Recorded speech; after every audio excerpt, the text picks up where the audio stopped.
আর্জেন্টিনার বিস্তীর্ণ প্যাটাগোনিয়ার মরুভূমি। এখানেই একসময় দাপিয়ে বেড়াতো দৈত্যাকার ডায়নোসররা। প্রায় ৯৫ মিলিয়ন বছর আগে এই ভূখণ্ডেই রাজত্ব করত ৮ টনের ভয়ঙ্কর শিকারী গিগানোটোসরাস আর ৭০ টনের বিশালাকার তৃণভোজী আর্জেন্টিনোসরাস। তবে সেই দানবদের ভিড়েই লুকিয়েছিল এক ক্ষুদ্র প্রাণী, যাকে বলা হচ্ছে বিশ্বের সবচেয়ে ছোট ডায়নোসরদের একটি।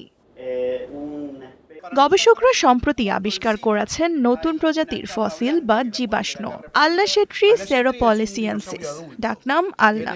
আকারে ছিল প্রায় কাকের মতো, ওজন মাত্র ৭০০ গ্রাম, অথচ শিকার ধরতে ছিল দারুণ পারদর্শী।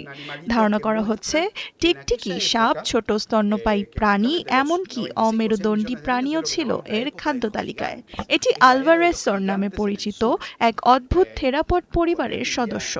Vivieron los carnívoros más grandes del mundo. আল্লাশেট্রি একটি প্রাপ্তবয়স্ক ডাইনোসর। এটি দক্ষিণের দৈত্যদের যুগ গিগানোটোসরাসের সাথে বাস করত, যার একটি দাঁত প্রায় আল্লাশেট্রির উচ্চতার সমান ছিল। Con ellos, animales del tamaño del Nashetri. জীবাশ্ম বিশ্লেষকরা বলছেন আল্লা ছিল প্রায় ৪ বছর বয়সী পূর্ণবয়স্ক একটি মাদি ডাইনোসর। মরুভূমির পরিবেশে বসবাস করত সে। মৃত্যুর পর দ্রুত বালুর টিলার নিচে চাপা পড়ে যাওয়ায় তার দেহ অস্বাভাবিকভাবে অক্ষত থাকে। ফলে গবেষকরা হাড়ের সূক্ষ্ম মাইক্রোস্কোপিক বিশ্লেষণ পর্যন্ত করতে সক্ষম হয়েছেন। দেওয়ান মুবাশশিরা হোসেন, ৭১।